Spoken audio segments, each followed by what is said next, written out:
Hey, what's up, family? Hey, we doing another book review here. Hopefully I can reach out to some people. I see I have to some, and hey, that's great. Good job for some of you that picked up some books. This is one called Bad Girls by Shannon Holmes. Now, I read this a while ago, like most books. I've actually posted a picture of this in the past, but today I'm going to give you a little details about it, and you're going to love it. Trust me, this is a great book. I have my daughters. You've already read this as well, right? Yes. What you thought about it? It was really, really, really good. Cool. It was like a page turner. You said you even turned it on to some of your friends? Well, one, and she read it like in 3 days. Great book. Hey, well, look, before I tell you about this book, before I totally indulge and go into it, let me tell you a story that leads up to why this is so good. And you're going to love this. Check this out. When I was reading this way back in the days, I was going to a chiropractor out here where I live at. When I was going to the chiropractor's secretary, she had, on one particular day, approached me, came from behind the desk and came over and sat down and had a talk with me. She said, hey, listen, young man, I noticed you are always reading. She said, when you come here, I've seen you out and about too, and you always have a book with you. That is wonderful. I love seeing that. And I thought that was cool. And we shared somewhat of a nice conversation. Now let me explain, try to paint a picture for you about this woman who had said this to me.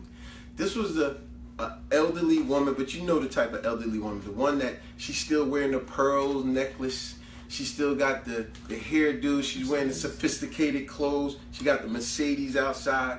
You know the type. She's old, but she's still sophisticated.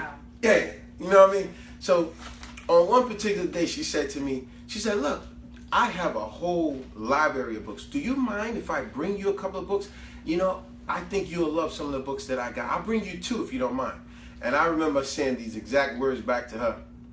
I said, sure, I don't mind at all. If I bring you two of my books and you agree to read them, I'll read your books in return. And sure enough, we did that. And before you know it, we had evolved a great relationship between me and this woman that was very weird. It wouldn't, on any other normal circumstance, that wouldn't have happened. And turns out, this woman must have been talking about me a lot to her family members, and particularly her husband, because I swear she made me feel like I was back in high school dating a girl where I had to meet the girl's father. And the reason I say that, because on one particular day she said to me, listen, your next appointment is on this day, blah, blah, blah. She said, listen, when you come, my husband wants to meet you. And I was like, what? I was like, what? She said, oh, no, please, I really want you to meet my husband. You know, I've been talking about you a lot, and he really wants to meet you. So sure enough, my next appointment I came, and while I was there, a guy that I'd never seen there before, he came from the back room, and he said, hey, so you're Henry, blah, blah, blah, this and that. And I said, yes. He said, and then he said, I'm such and such husband. He said, boy, my wife cannot shut up talking about you. She talks about you all the time.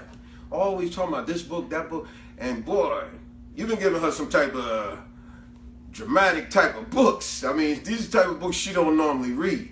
And I got to tell you one other thing, Mr. Spinks. It takes a lot to really impress my wife. And I don't know what you did, but you obviously impressed her, because your name is notorious in our house. She's constantly talking about you. So I just had to come and meet you. I drove all the way from South Jersey, Seaside, just to come down here and meet you. I had to meet you. So it was a pleasure. Yo, the guy treated me with total respect, and it was a great intervention we had. You know, it was really great. I loved it. And me and her sparked up a great relationship because of reading, which was great. I thought it was cool. And I remember another thing she said to me. She said, Henry, look, I don't want you to get offended by this, but I had never read any books by a black author. I really didn't know if there were any. She said, but the books you've been giving me, they're incredible. She said, I went out and purchased a lot of them. And I thought that was incredible. And some of the books that she turned me on to authors such as James Patterson, Brad Thor. Oh, I love David Baldacci books. Oh, them joints are good. But anyway, that's the end of that. I thought y'all would find that amusing about that story. Oh yeah, this was the other book I had turned on to. Another one of my favorites by Carl Weber called Married Men. Ooh, I love this book. Awesome book. Awesome book. Yes. And it's big. Yeah. But as big as it is, trust me, you're going to wish it was bigger. That's how doggone good it is. So anyway, that's the end of that. Great story I thought I'd share with y'all. But now let's talk about this book here. This is called Bad Girls by Shannon Holmes. And as I always say, I'm not getting no money for this book here. It's just something I like to share, something positive with people. Like I always say, I love to read. Now you read this book as well, right? Mm-hmm. What did you think about the book? It was, like I said, it was a page turner. I don't normally like reading, but you know, you got me into that. But no, but it was a page turner. And then after watching it, we saw the movie Players Club. It was it was almost exactly like it. Good point.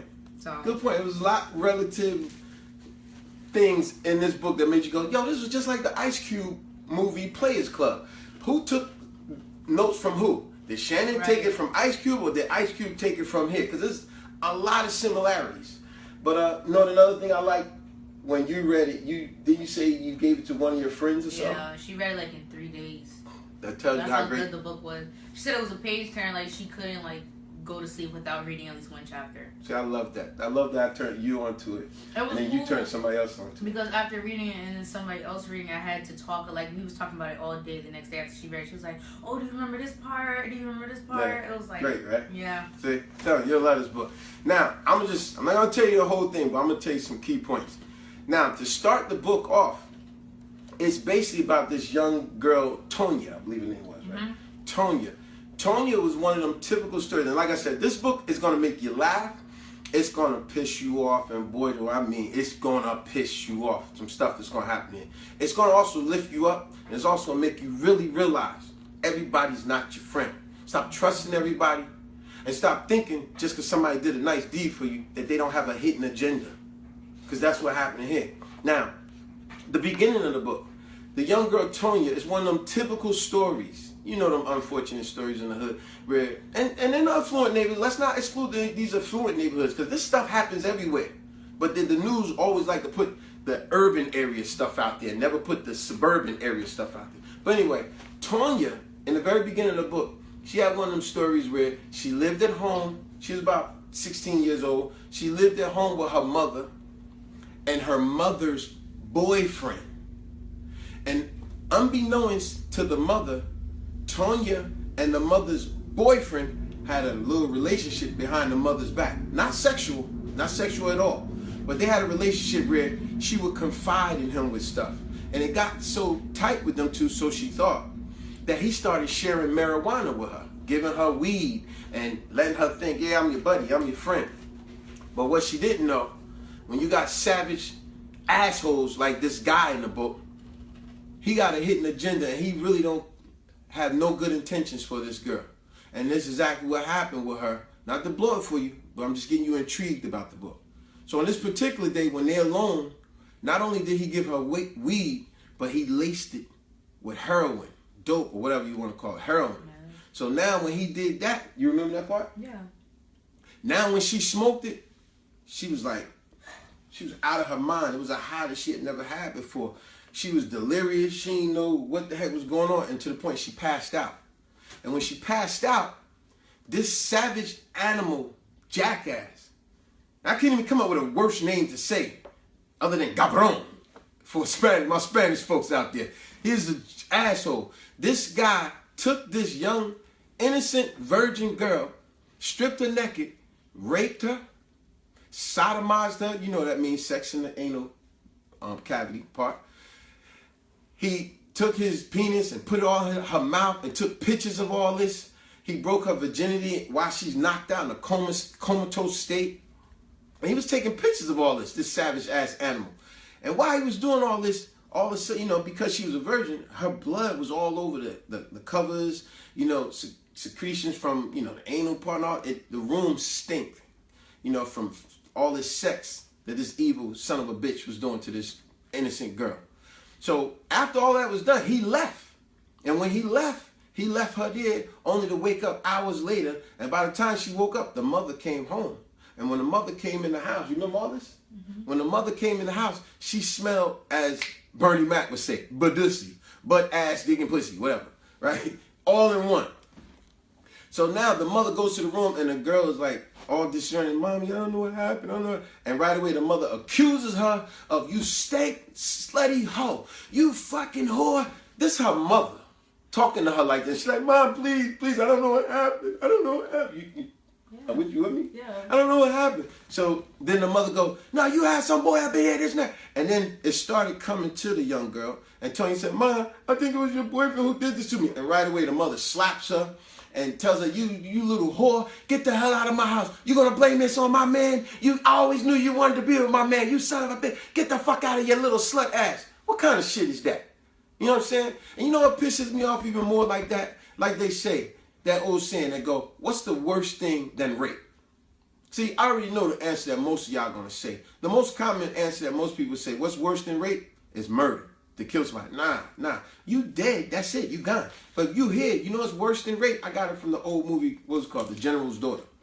Like when the guy said, what's worse than rape? You know what's worse than rape? Betrayal. Betrayal by your loved ones that you never would have thought it would have happened. And that's what happened to this young girl. When her mother kicked her out, she felt, I already been defiled, disrespected by this animal ass dude, physically. But now I try to confide in my mother of what happened to me, and you turn on me, you betrayed me. You know what I'm saying? And then some other silly stuff, I'll let you, I'm getting all caught up in it. What happened with her family after that? Oh, bro, he forgot to say that after she kicked her out, the mother went and told like the whole family like what she did, and she can't be trusted, and don't let her come over your house, and she a hoe, she a bitch, and all this stuff. Everything was a lie because her mother never gave her a chance to tell her what exactly happened. She just assumed like, oh, she's a hoe or whatever. So by your mother. She kicked her out. She don't know that her mother told her whole family, so she's going like asking her aunts, her cousins, and they're like, no, you can't stay over here. No. So it's a whole bunch of betrayal from every angle. So she just gave up. Yeah. And so it turned her to the streets. Turned her to the streets. Now, what happened in the streets, you know, she wound up sleeping on park benches, this and that, and eventually she met this stripper called Kat. Kat had the red convertible Corvette. She had a nice apartment, and Kat took her in. Kat taught her all about the stripping life and how to make money, and she befriended her. But see, what Tonya didn't know about Kat was that Kat was nothing more than a wolf in sheep's clothing. Kat had a couple other girls she was doing this to, and she was always telling the girls, well, you know, you give me your money, and I'm going to put it in an account for you, and I'm going to take care of you, girl. But what Tonya didn't know, there was no account. She was taking all her money and spending it for her own will, and she was abusing these girls and not just financially, not doing nothing for her. And it was another girl that Tonya got cool with. Gloria. And Gloria was Puerto Rican. Puerto Rican. She was Puerto Rican. And I love how Gloria was trying to school Tonya, like, don't trust Kat. Don't trust her. She can't be trusted. You know, I don't like messing with her. She, this and that. And even Gloria went through some shit where the mother, you remember the part, babe? Because my wife is filming this, but she read it too. Remember the part where Gloria's mother told her about the pretty boy dude?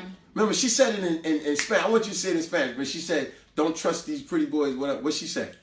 Si la madre estaba ahí dándole un consejo a la hija y le dijo que no troteen a estos hombres hermosos y que es porque ellos se creen que ellos pueden tener alas arriba, enseñar sus colores. Sí. Y entonces esos son los peores. Uh-huh. Los peores son los que se creen que son hermosos. Yes. Pero si vamos a ver, los hermosos son unos diablos. Sí. No todo, pero muchos. Y creen que ellos pueden coger a las mujeres y hacer lo que quieran. Yes. Now I'm going to recap what she basically said. And how the mother got on her daughter about, don't trust these damn pretty boys. Because these pretty boys ain't nothing. All they do is strut around like a damn peacock, showing their damn colorful feathers. There's nothing good about them. You know what? And that's the problem with a lot of you young, stupid girls. You're always chasing after these no good pretty boy diablos. So that's what my wife basically said in Spanish.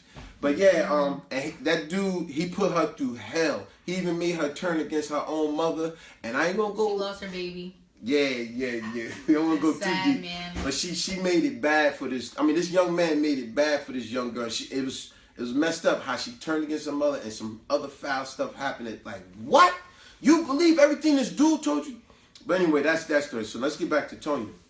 So now Tonya, after going through so much strife and adversity, she finally wised up and realized that the I's didn't dot, the T's wouldn't cross. She started realizing all the stuff Kat was telling her was all bogus and a lie. So finally, she got herself together, moved up out of the place, and she wanted to meet up with Kat. But wait, you never said that she became a stripper. You never. Oh yeah, because Kat turned on to the stripping life. Yeah. I don't have the book, the movie here, but it's just like that movie Ice Cube, Players Club. Remember, that was a good movie. That's what Kat had her doing, and just destroying this girl's life only to But chew up and she spit was out. making more money than Kat because Tanya was young and Yeah. she was prettier than Kat. Yes. So more money was coming to her, and I think Kat was jealous of that too. Yeah. I think the young heads, young people should really get into that book. Oh, trust me, y'all It love will it. actually lead you to the right path and Yeah. not to believe and fall into these, to believe in anything that it's not the right thing. Yeah, It's like I just- say, some people, they have what's called hidden agendas, and Yeah. that was Kat.